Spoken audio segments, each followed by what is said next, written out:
Hi friends, कैसे हैं आप। आज हम बात करेंगे KPI green energy limited company के बारे में, जिसके रिजल्ट का इंतजार सभी को रहता है। अगर इसके मार्केट कैप की बात करते हैं तो अराउंड 10,000 करोड़ का इसका मार्केट कैप हो चुका है।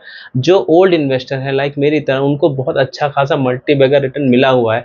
लेकिन अगर हम बात करते हैं पिछले 6 महीने से, इवन दो रिजल्ट के मामले में तो इसने अच्छा ही किया है, लेकिन स्टिल अगर हम उसके प्राइस को देखें तो 6 मंथ से उसमें कोई भी ग्रोथ नहीं आई है, जबकि मार्केट बीच में अच्छा खासा बूम भी किया है। बट स्टिल ये वही का वही रहा है, यानी कि अपने इन्वेस्टर को पिछले 6 महीने से इसने काफी परेशान कर रखा है। तो चलिए कंपनी के हम लोग रिजल्ट को डिस्कस करेंगे। इससे जो पहले रिजल्ट है उनको भी डिस्कस करेंगे थोड़ा बहुत, कि कैसे रिजल्ट आए थे, इसके अलावा क्या क्या कंपनी ने इंप्रूवमेंट किया है और उसके बावजूद भी प्राइस आखिर क्यों आगे नहीं बढ़ रहा है। और हम सितंबर 24 के जो रिजल्ट आज आ चुके हैं उनको भी डिस्कस करेंगे। तो मैं विजय आपका स्वागत करता हूं आपके अपने ही चैनल वेल्थ की पाठशाला में। चलिए शुभ आरंभ करते हैं।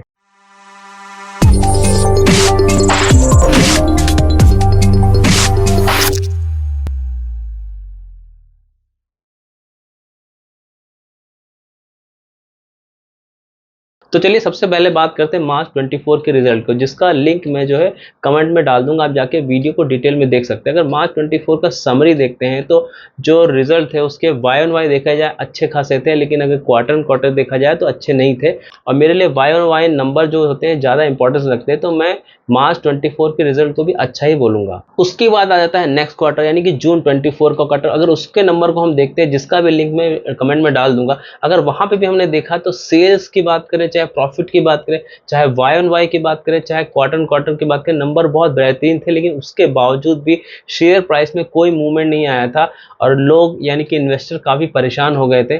चलिए अब बात करते हैं सितंबर 24 के रिजल्ट को, उसको हम लोग डिस्कस कर लेते हैं। सबसे पहले अगर हम वाई ऑन वाई देखें, यानी सितंबर 23 में 215 करोड़ से सेल्स बढ़ के 360 करोड़ की हो चुकी है, जो कि 67% का बहुत ही बेहतरीन ग्रोथ दिखाया है इस कंपनी ने सेल्स के मामले में वाई ऑन वाई में।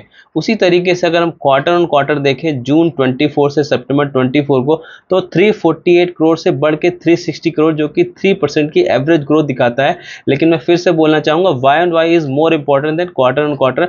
तो ओवरऑल हम बोल सकते हैं कि सेल्स के नंबर इस कंपनी ने काफी अच्छे दिखाए हैं। अब चलिए आ जाते हैं प्रॉफिट पे, क्योंकि सबसे इंपॉर्टेंट तो प्रॉफिट ही होता है। अगर हम वाई ऑन वाई की बात करें, जो कि इंपॉर्टेंट होता है, तो 35 करोड़ से बढ़ के सीधे 70 करोड़, यानी कि डबल उन्होंने अपने प्रॉफिट को कर दिया है। वाई ऑन वाई 100% की बहुत बेहतरीन ग्रोथ दिखाई है। उसी तरीके से क्वार्टर ऑन क्वार्टर देखा है तो 66 करोड़ से बढ़ के 70 करोड़, जो कि 6% की क्वार्टरली ग्रोथ दिखाता है, जो कि मुझे लगता है ठीक ठाक ग्रोथ है।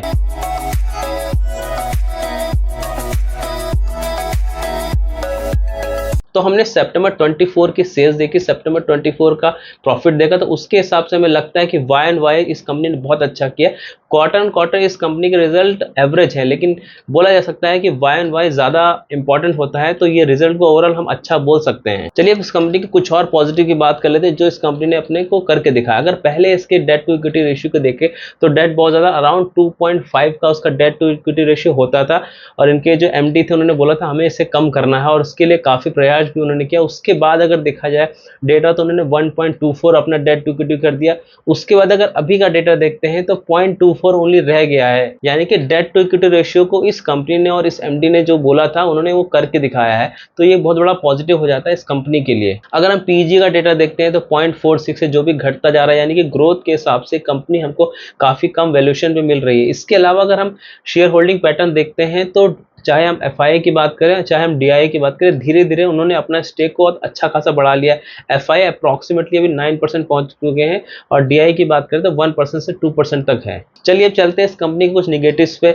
आखिर प्राइस नहीं बढ़ रहा तो कुछ निगेटिव पॉइंट तो जरूर होंगे। अगर हम बात करते हैं प्लेजिंग परसेंटेज की, यानी कि शेयर होल्डिंग ने कितना परसेंटेज अपना प्लेज किया हो, तो 45% बहुत टाइम से था, वो अभी भी 45% है, तो एक निगेटिव पॉइंट हो जाता है। इसके अलावा प्रमोटर होल्डिंग भी धीरे धीरे घटती जा रही है, और अगर देखा जाए इनके जो एमडी हैं उनकी प्रमोटर होल्डिंग में घटते घटते भी 48% हो गई। इवन दो अभी जो ये प्रमोटर होल्डिंग है, चाहे ओवरऑल प्रमोटर होल्डिंग की बात करें, चाहे एमडी की प्रमोटर होल्डिंग की बात करें, अभी भी काफी स्ट्रांग है, लेकिन धीरे धीरे घटना एक निगेटिव पॉइंट हो जाता है। तो चलिए अब आ जाते हैं मेरे पर्सनल ओपिनियन में। मैं यहाँ पे डिस्क्लेमर देना चाहता हूँ कि मेरी इस कंपनी में होल्डिंग काफ़ी पुरानी से है, मैंने अच्छे खासे रिटर्न भी कमाए, बट उसके बाद अगर देखा जाए तो पिछले 6 मंथ से इसमें कोई भी ज़्यादा बदलाव नहीं आया है, यानी कि अच्छा खासा रिटर्न इसने नहीं दिया है, बिल्कुल फ्लैट रहा है पिछले 6 मंथ में। बट उसके बावजूद मुझे लगता है अगर ये और नीचे जाएगा तो मैं फुल कॉन्फिडेंस में हूँ कि मैं इसमें और इन्वेस्टमेंट करूंगा। प्लस लेकिन ये भी है कि मैं इसमें धीरे धीरे ट्रेडिंग भी करता रहता हूँ, यानी कि जब भी ऊपर अपॉर्चुनिटी मिलती है तो मैं उसको सेल करता हूँ और वापस नीचे आता है तो वापस मैं बाय कर लेता हूँ। लेकिन ओवरऑल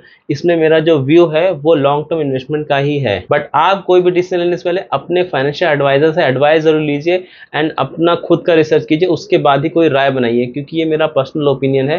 तो आज का वीडियो कैसा लगा? अगर रिजल्ट पसंद आए हैं और वीडियो पसंद आया तो लाइक कर दीजिए, फैमिली और फ्रेंड्स के साथ शेयर कर दीजिए, और अगर अभी तक चैनल को सब्सक्राइब नहीं किया तो अब तो सब्सक्राइब कर दीजिए।